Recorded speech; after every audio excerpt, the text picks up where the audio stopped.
सबसे बड़ा एकादशी आ रहा है निर्जला एकादशी व्रत, जो जेठ महीना का शुक्ल पक्ष में मनाया जाता है। इस व्रत को लेकर के बहुत सारे लोगों में कंफ्यूजन है कि व्रत 6 जून को मनाया जाएगा या 7 जून को। अब ये कंफ्यूजन दूर करने के लिए है आज हमने ये वीडियो बनाया है। तो आप लोग वीडियो को अंत तक देखते रहिए कि हम क्या बताते हैं कि व्रत किस दिन मनाना सबसे अच्छा होगा। व्रत जो है निर्जला एकादशी व्रत साल का सबसे बड़ा व्रत होता है। एकादशी व्रत ऐसे ही सर्वश्रेष्ठ व्रत है और उस पर है निर्जला एकादशी का व्रत, ये सर्वश्रेष्ठ एकादशी का व्रत है। व्रत कैसे करना है, इसका विधि पूजन क्या होगा और इसका जो है क्या क्या सामग्री यूज करना है, क्या दान करना है, क्या खाना है, क्या नहीं खाना है, कैसे उपवास रहना है, कितना घंटा उपवास होगा, पारण कब होगा और इस एकादशी व्रत को कौन किया था, इस एकादशी व्रत का महिमा क्या है, सब कुछ का जानकारी आप लोगों को आज इस वीडियो में मिल जाएगा। वीडियो बड़ा भी नहीं होगा, सब जानकारी भी आप लोग को मिल जाएगा। इसीलिए आप लोग से विनती है कि बिना स्किप किए वीडियो को अंत तक देखते रहिए और चैनल में नए हैं तो चैनल को सब्सक्राइब कर लीजिए। राधे राधे। तो शुरू करते हैं कि निर्जला एकादशी व्रत कब है, इस निर्जला एकादशी व्रत क्यों होता है, क्या है इसका महिमा, सबसे पहले ये बताते हैं। हम लोग जानते हैं कि पंच पांडव जो थे महाभारत में, जो 5 भाई युधिष्ठिर, भीम, अर्जुन, नकुल, सहदेव, माता कुंती के 5 बेटे थे। ये 5 बेटों में हम लोग जानते हैं कि भीमसेन जो थे मध्यम पुत्र, मतलब युधिष्ठिर के बाद भीमसेन का जन्म हुआ था। तो भीमसेन को माने पेट में वृक नामक अग्नि था और वो ज्यादा भोजन करते थे, उनसे फास्टिंग रहा नहीं जाता था, उपवास कर नहीं पाते थे। तो उन्होंने श्री कृष्ण से पूछे कि प्रभु ऐसा कुछ उपाय बताइए, सबको एकादशी का व्रत करते पुण्य अर्जन करते हैं, मेरा पाप का स्खलन कैसे होगा, मैंने कैसे व्रत करके मैं तो उपवास भी नहीं कर पाता हूँ, तो मुझे कैसे पुण्य मिलेगा, मेरा पाप कैसे खंडन होगा, मुझे कैसे मोक्ष धाम मिलेगा, इसका कोई उपाय बताइए, क्योंकि हम पूरे साल भर का एकादशी व्रत का उपवास नहीं कर सकते, तो मेरा क्या उपाय होगा। तब भगवान श्री कृष्ण ने बोले कि ज्येष्ठ माह का शुक्ल पक्ष में आने वाला जो एकादशी होता है उसे निर्जला एकादशी कहा जाता है। इस निर्जला एकादशी में जो पूरे निर्जल रह करके व्रत कर पाते हैं उनको 24 एकादशी माने साल भर में जो 24 एकादशी होता है पूरे एकादशी व्रत का फल मिलता है। तो भीमसेन ने ये एकादशी व्रत एकदम पूरा विधि विधान से पूरा किए थे और जिनसे उनको मोक्ष धाम की प्राप्ति हुआ था। तो इसीलिए इस एकादशी के नाम भीमसेनी एकादशी या पांडवा एकादशी बोला जाता है। ये निर्जला एकादशी को भीमसेनी एकादशी, पांडवा एकादशी के नाम से भी जाना जाता है। तो आइए ये एकादशी का व्रत पूजन आप लोग कैसे करेंगे। हर एकादशी की तरह इस एकादशी का भी प्रारंभ दशमी से होता है और दशमी के दिन आपको शुद्ध सात्विक भोजन एक बार ग्रहण करना है। सुबह में उठ करके घर का साफ सफाई करके आप नहा के शुद्ध जल से नहाइए, उसमें थोड़ा सा जो गंगा जल डाल दीजिए तो जल शुद्ध हो जाता है, गंगा जल के बराबर हो जाता है। शुद्ध जल से नहाइए और नहाने के बाद उसमें आप शुद्ध वस्त्र परिधान करके भगवान का पूजन करके शुद्ध सात्विक आहार जो है वो बनाइए। भगवान को अगर भोग लगाते हैं तो भोग लगाइए और भोग लगाने के बाद उसको आप ग्रहण कीजिए और ग्रहण करने के बाद एक बार ही भोजन करने का नियम है दशमी के दिन। उस दिन आपको जो है चावल नहीं ग्रहण करना है दशमी के दिन भी, क्योंकि ज्यादातर क्या होता है ना, दशमी के दिन से एकादशी शुरू हो जाता है। तो इसीलिए चना दाल रोटी ऐसा ग्रहण कीजिए और शाम को हो सके तो थोड़ा फल और दूध ही ग्रहण कीजिए। आपसे नहीं रहा जाता, आपका शरीर नहीं चलता उतना फास्टिंग, तो आप भोजन कर सकते हैं, लेकिन शुद्ध सात्विक भोजन ही ग्रहण कीजिए। उसके बाद एकादशी के दिन सुबह सुबह उठ करके गृह कर्म से, नित्य गृह कर्म जो है उसे कंप्लीट करके आप जो है गंगा जल डाल के नहाइए। शुद्ध पीला वस्त्र पहनिए, नहीं हो पीला वस्त्र है तो कुछ भी पहनिए, लेकिन ज्यादातर पूजा पाठ में पीला वस्त्र ही पहना जाता है। पीला रंग के वस्त्र पहनिए। भगवान के साथ माता लक्ष्मी का, मतलब नारायण जी के साथ माता लक्ष्मी का अगर विग्रह है, फोटो है, उनको एक चौकी में स्थापन कीजिए। पीला रंग के आसन बिछाइए, उस पर भगवान को आप जो है तुलसी पत्ता और फूलों का हार पहने। पीला फूल मिले तो बहुत अच्छा, नहीं तो आपका जो भी संभव है वो फूलों का हार पहनाइए। तुलसी पत्ता चंदन के साथ जरूर अर्पण करना है। तुलसी पत्ता जो है एकादशी के दिन तोड़ा नहीं जाता, तो दशमी से पहले एकादशी जो शुरू होता थी उससे पहले आप तुलसी पत्ता तोड़ करके आप रख लीजिए। उसके बाद आप आप जो भगवान को सारे देवी देवता को जो है पूजा करना होता है, पंचदेव का पूजा करना होता है। भगवान को गंगा जल से या पंचामृत से आप स्नान कराइए। स्नान कराने के बाद हाथ में अक्षत होगा। उस दिन आप जो बोला था चावल का इस्तेमाल नहीं होता है ना, तो आप उस दिन क्या कीजिए, कॉइन लीजिए, सुपारी लीजिए और हाथ में जल लीजिए, फूल लीजिए, संकल्प कीजिए कि मेरा नाम ये है, मेरा गोत्र ये है, मैं आज जो है निर्जला एकादशी व्रत का प्रारंभ करती हूँ। मैं इस व्रत को जो है निर्जल ही पूरा करूंगी या करूंगा। मुझे प्रभु आप शक्ति प्रदान कीजिए कि इस व्रत को हम बिना बाधा को पूरा कर सके। ऐसे करके व्रत का संकल्प लेना है। पंचदेव का पूजा करना है। पंचदेव में कौन आता है? सबसे पहले आता है गणेश जी, सूर्य देव जी, उसके बाद विष्णु जी, महादेव जी, अस्सी दुर्गा जी। ऐसे करके पंचदेव का पूजा कीजिए। सारे देव देवता का, वास्तुदेव का, सबका पूजा करने के बाद नारायण जी के साथ लक्ष्मी जी का आप पूजन कीजिए। पूजन का मंत्र जो है एक नित्य कर्मा पूजा पद्धति मिलता है, उसमें बहुत सारे देवी देवता के पूजा का मंत्र भी मिलता है, वो एक खरीद के रख लीजिए और उससे आपको पूजन का विधि और पूजन का जो मंत्र, देवी देवता का स्तव स्तुति सब कुछ मिल जाता है। वैसे करके आप पूजन शुरू कर दीजिए।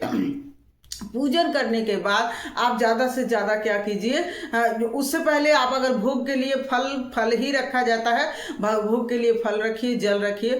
अगर आप निर्जल व्रत कर रहे हैं तो प्रसाद आपको उस दिन ग्रहण नहीं करना है। पारण के दिन आप उस प्रसाद को ग्रहण कर सकते हैं। उसके बाद आप भगवान का पूजन कीजिए। ज़्यादा से ज़्यादा ग्रंथ पठन जैसे भागवत पाठ, हनुमान चालीसा पाठ, उसके बाद विष्णु चालीसा, लक्ष्मी चालीसा, राधा कृपा कटाक्ष, कृष्ण कृपा कटाक्ष, महाभारत, माने आपके पास जितना भी ग्रंथ है, रामायण पाठ, सुंदरकांड पाठ, आप जितना ज्यादा कर सकते हैं उस दिन ज्यादा से ज्यादा नाम जप, ग्रंथ पठन, भजन कीर्तन घर में करते रहना है। उसके बाद जब हो जाएगा पूजा तो आरती कीजिए और आरती करके भगवान से क्षमा याचना कर लीजिए।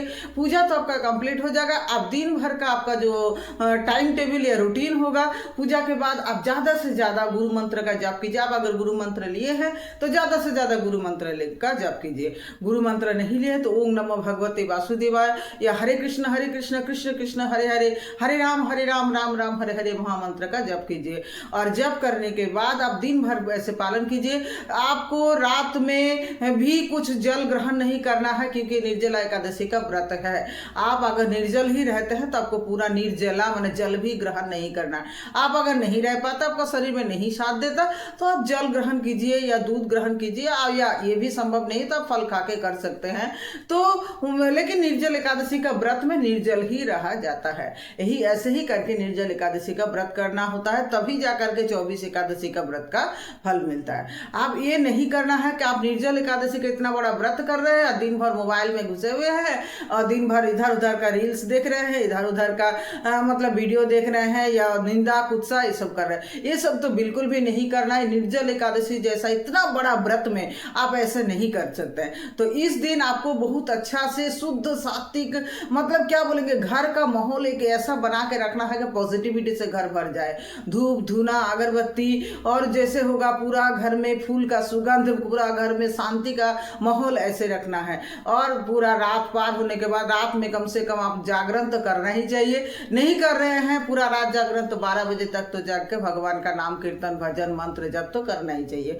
उसके बाद सुबह उठिए और सुबह उठ के बाद आप पारण कीजिए। भगवान का नहा के भगवान का पूजन करके भगवान का प्रसाद का जो है तुलसी पत्ता पहले ग्रहण करके उसके बाद अब जो भी भोग भगवान को धराते हैं वो ग्रहण कीजिए। लेकिन उससे पहले कुछ पवित्र ब्राह्मण को कुछ दान अवश्य कर दीजिएगा। आपसे अगर संभव है कि आप पवित्र ब्राह्मण को घर में बुला के भोजन करा सकते हैं तो सबसे अच्छा है, नहीं तो कुछ मंदिर में जाके या कोई भी ब्राह्मण को बुला के आप कुछ दान अवश्य कीजिए। दान दक्षिणा देने के बाद ही आप पारण कर सकते हैं। तो ये हो गया पूरा व्रत का जो है विधि और व्रत को पूजन कैसे करना है सारा कुछ बता दिए। आप जो है बताते हैं कि इस बार निर्जला एकादशी व्रत का जो कंफ्यूजन है कि 6 जून को करना है व्रत या 7 जून को करना है। निर्जला एकादशी का व्रत का जो शुरुआत हो रहा है वो जो है जैसे हम लोग जानते हैं ना 5 तारीख को जब रात खत्म होता है 12 बज जाता है 1 बज जाता है तो 1 बजे वो 6 जून शुरू हो जाता है। तो 6 जून को ही रात में 2:15 पर मतलब भोर भी बोला जाएगा 2:15 को इसका शुरुआत हो रहा है और पूरे दिन 6 जून एकादशी है। सुबह में भी सूर्योदय एकादशी का लग ही रहा है, सूर्योदय मिल ही रहा है। तो इसीलिए बहुत सारे जगह में जो है, वृंदावन में, घाटू श्याम जी के मंदिर में, बहुत सारे जगह में 6 जून को एकादशी मनाया जाएगा। ये 6 जून इसलिए मनाया जाएगा कि पूरे दिन एकादशी है। लेकिन इस्कॉन टेम्पल, गौड़ीय संप्रदाय और भी बहुत सारे जगह है जहां पर जो है 7 जून को एकादशी मनाया जाएगा। बल्कि ये एकादशी 6 जून के भोर को, मतलब जो 7 जून होता है, 7 जून को सुबह में ही 4:47 पर समाप्त हो जा रहा है। लेकिन सूर्य उदय भी मिल जा रहा है और द्वादशी भी मिल जा रहा है। कहा जाता है कि द्वादशी युक्त एकादशी जो है सबसे उत्तम एकादशी माना जाता है। उस दिन ही जो एकादशी का व्रत करना चाहिए। 6 जून का एकादशी व्रत जो हो गृहस्थ जन करेगा और 7 जून का एकादशी व्रत वैष्णव संप्रदाय के लोग करते हैं। वैष्णव संप्रदाय के लोग जब 7 जून को एकादशी करेंगे, उस एकादशी को गृहस्थ भी कर सकते हैं। तो मेरा मानिए, हम तो एकादशी व्रत जो है 7 जून को ही करेंगे, निर्जल व्रत जो है, क्योंकि द्वादशी युक्त एकादशी ही सबसे उत्तम एकादशी माना जाता है। इसीलिए हम 7 जून को ही व्रत करेंगे। लेकिन 6 जून को भी हम जो है अन्न ग्रहण नहीं करेंगे, उस दिन हम फलाहारी करके रहेंगे और 7 जून को जो है निर्जल एकादशी का हम व्रत करेंगे, क्योंकि द्वादशी युक्त एकादशी सबसे श्रेष्ठ एकादशी होता है। इसीलिए 7 जून को आप लोग को जो भी आपका माने कुल में चलता है या आप लोग जो भी गुरु परंपरा से है, उस हिसाब से आप अपना एकादशी का व्रत कर लीजिए। तो मुझे लगता है कि जो 6 जून को एकादशी करना है या 7 जून को एकादशी करना है, इसका जो कन्फ्यूजन था बड़े सारे, वो कन्फ्यूजन हम दूर किए। अब आपको सब सोचना है कि आप कौन सा एकादशी व्रत करेंगे। 6 जून को पूरा दिन भर रात भर एकादशी है, 7 जून को भोर में एकादशी तिथि खत्म है, द्वादशी शुरू हो जा रहा है। लेकिन सूर्योदय भी 7 जून को मिल रहा है, द्वादशी भी 7 जून को मिल रहा है। इसीलिए 7 जून को एकादशी को श्रेष्ठ एकादशी बोला जाता है। अब आपसे मतलब आपको ये करना है कि आप क्या कौन सा दिन को एकादशी व्रत करेंगे। तो ये था एकादशी व्रत का विधि, पूजन, नियम और जो भी है टाइमिंग, सब कुछ हम बता दिए। किस दिन एकादशी करना श्रेष्ठ होता है, किस दिन नहीं होता है, कैसे पूजन करना होता है। सबसे बड़ा बात जो है, एकादशी के दिन क्या करना चाहिए और क्या नहीं करना चाहिए। कोई भी एकादशी तिथि हो, जिस दिन आप व्रत कर रहे हैं, उस दिन आपको जो है घर में चावल बना के, आप खाली केवल आप अकेले व्रत कर रहे हैं तो घर में जो सारे परिवार है सबको चावल बना के उस दिन देना ही नहीं है। और आपको शुद्ध सात्विक भोजन बना के उस लोगों को देना है। चावल बिल्कुल भी सेवन नहीं किया जाता। और आप अगर व्रत नहीं भी कर रहे हैं तो भी एकादशी के दिन में चावल का सेवन करना महापाप माना जाता है। और चावल सेवन ही महापाप है तो मांस, मदिरा, भक्षण, ये सब का तो बात ही क्या है। घर में कलह क्लेश नहीं करना है, शांति का माहौल बना कर रखना है, घर को पॉजिटिविटी से भरे रखना है, घर में जो है सुगंध फैला के रखना है, घर को सुंदर धूप दीप जला के एक घर को एक सुंदर माहौल बना करके उस दिन रखना है। अगर आप पूजा पाठ कर रहे हैं तो उसमें आप निर्जल एकादशी का व्रत है तो इसीलिए आपको तो जल ही ग्रहण करना नहीं है, तो क्या खाएंगे इसका सवाल ही नहीं आता। लेकिन कोई है जो फलाहारी करके व्रत करते हैं, तो इस दिन खाली ओनली फॉर फलाहारी से ही व्रत रखें। जैसे कोई है ना एकादशी व्रत करते हैं तो उसमें कुट्टू का आटा का पूरी बनाते हैं, साबूदाना का खिचड़ी बनाते हैं, ये सब बना के खाता है। लेकिन मेरा मानना है कि इस निर्जल एकादशी व्रत में कम से कम आप लोग एक एकादशी व्रत ऐसा कीजिए जिसमें आप लोग सेंधा नमक का भी सेवन ना करें और आप लोग केवल मात्र फलाहार ग्रहण करके ही व्रत करें। अगर आप निर्जल नहीं रहते हैं तो इस एकादशी का व्रत का नियम है कि निर्जल ही किया जाए। लेकिन आपका शरीर का मतलब बात है, आपका शरीर जितना सह सकता है आपको उतना ही करना है, ये नहीं कि व्रत करके अब बीमार पड़ जाए। तो राधे राधे दोस्तों, राधा की संसार, हमको लगता है राधा की संसार आप लोगों को जो है कंफ्यूजन दूर कर पाया है। आप लोग कौन दिन एकादशी व्रत कर रहे हैं कमेंट में जरूर लिखिए। चैनल में नए हैं तो चैनल को सब्सक्राइब कर लीजिए और सब खुश रहिए, प्रसन्न रहिए, आनंदित रहिए और झूम के बोलिए राधे राधे।